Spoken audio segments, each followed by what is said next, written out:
All right, Jason. So if you were really looking for a silver lining in that black cloud of a season, especially offensively for the Raiders last year, Ashton Jeanty, the number 6 overall draft pick, the Raiders' first-round draft pick, running back, named to the PFWA's all-rookie team. Led all rookies in rushing yards, 975 yards, 5 rushing touchdowns. He also had 346 receiving yards, 5 receiving touchdowns. Just, from your spot up in the press box and seeing what he did, it was obviously a very start, stop. Okay, now we see these flashes of him. What did you see from Ashton this season? Well, I think it's hard to put into perspective two parts of this. I want to make this 2 separate parts. Number one, he is so impressive to talk to, and then he is so impressive when he doesn't go down. So the numbers are not overly impressive for I think what people had hoped this year would be, at least from the amount of total yards and all those things. And yet he still broke the Raiders franchise record from yards from scrimmage by a rookie. Yeah, total yards. So that in itself is still a mark that is now his. His durability, I think, was really impressive because, man, did he take some hits throughout the course of the year. But I think you saw every time he touched the ball that he wasn't going down on first contact, and he wasn't going down until other people came there as well. And so I think if nothing else, aside from the records, and clearly he showed he can catch the ball out of the backfield. Some of the numbers he put up joined the likes of like Gale Sayers. He beat Marcus Allen. He broke Marcus Allen's record for receiving touchdowns. All those things. I think you put all that in perspective, and that if the Raiders could put together an offensive line where he isn't getting touched 3 yards behind the line, but he actually gets through the line, we saw that when he gets through the line, he's dragging people with him. Yeah. And if you can do that for a season next year where you open up holes, man, it's his second year, something that might be really special. Yeah, I remember the day after the draft talking to Marcus Allen himself about him, and he was like the biggest fan of Ashton. And the quote he gave me was one of these like, wow, that's an all-timer right there. The quote, he said he had the balance of Barry, the power of Emmett. And if you're a fan of running backs, even if you're not just a fan of football, you know exactly who he's talking about and how high that standard is. He went out there then and it was Marcus Allen, Jim Plunkett, Fred Biletnikoff, and Ashton Jeanty took a photo out on the practice facility. And I was like, I'm seeing a pattern here. And Marcus said, this is the next one, as in he's the next Super Bowl MVP. So those standards have been raised pretty high for him. A lot of folks that watched it didn't really understand the challenges that he was having, also getting hit 2-3 yards behind the line of scrimmage. Yes. But when you put him in space and you saw him make people miss, I think that's the number one note for whoever the next head coach is, whoever the next offensive play caller is, put him in space and let him just kind of create. Yeah. Well, I mean, go back to the Texans game, right? And you could also line him up out wide and throw a go route. And that was a 60-yard touchdown catch. And in the same game, he also showed the power and the patience to break through a hole and then bounce off a defender and then gone.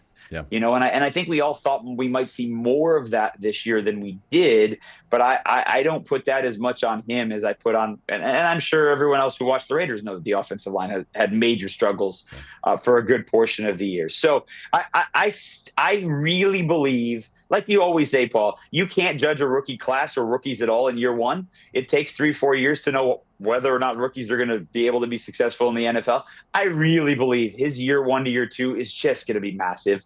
Assuming he can stay healthy, what he learned about pass protection, he got so much better. That's something that's not a statistical thing, but he got so much better at pass protection as the year went on as well. And then obviously caught a lot more passes than I think people thought he would going into the season, mostly out of necessity, but also because he can. So you put those two things together, plus the amount of times that when he got through a hole, he made people miss and dragged defenders with him. And those two things you can't teach. Right. So I really think that he is still going to be something really special.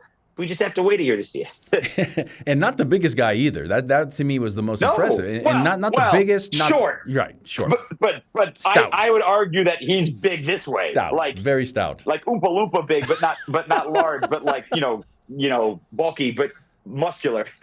Yeah, and has the breakaway speed as well. What can the front office, and I know there's a lot of boxes to check here first. They need the coach, they need the play caller, they need free agency, they need the draft. Yeah.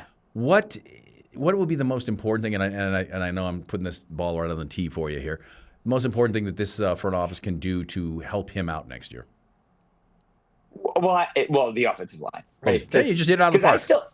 I think it's and whether it was Lincoln Kennedy, who I spent my first 3 years with, or Kirk this year. I mean, they've all been calling for the same thing for years, and I'm sure even before that. Yeah. So, but my 4 years has been something that people have been calling for, and the other parts of all that too, PG, is that now Colton Miller, and he got his extension before the season, but now he has had a couple of injuries that have cost him some games the last few years where he didn't have that his first 5-6 years in the league, right? So and he's getting older, and that's just, so you need that.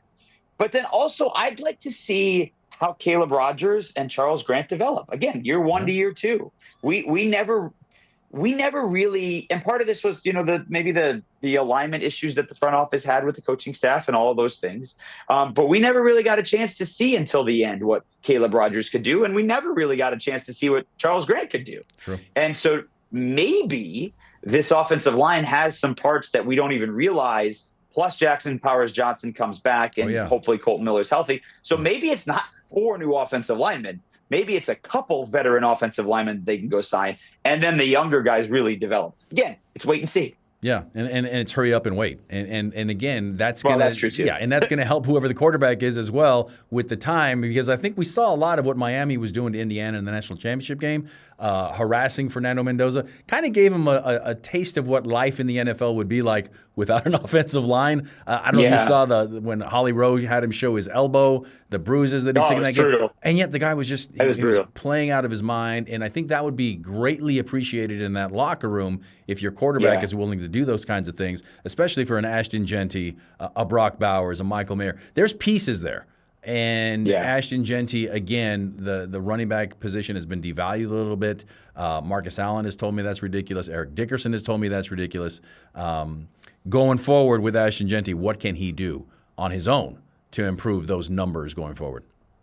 Well, first of all, he's going to continue to improve his pass catching skills out of the backfield, right? I think you're no matter who this coaching staff is, I think, and correct me if I'm wrong, but whoever they bring in as offensive coordinator is going to be more of the new era of football, right? Where, your running backs are going to be expected. I say that though, but also knowing how, Ben Johnson's, again, not that he's coming to the Raiders, obviously, right? He had the Bears in the playoffs, but DeAndre Swift and Kyle Monangai revitalized their rushing attack. Yeah. Now, they also had a lot of catches out of the backfield, but it was more about how they ran the football with, Eric Bieniemy as their running backs coach. So I even in this new era of offensive mindset, like Sean McVay, Blake Corum, and Kyron Williams are talked about as running backs and how they run the football, right? Like Sean McVay, after they beat the Bears, like, hold on, I made some mistakes. We got away from running the ball because that's what they do. They run the ball. And I know we all focus on Matt Stafford and all that stuff, but they run the ball. So even these new minds, it's not all chuck it around 50 times. So he's going to work on his – look, Ashton never got hurt this year, right? The one game he left a little bit early, but he never missed a game. Right.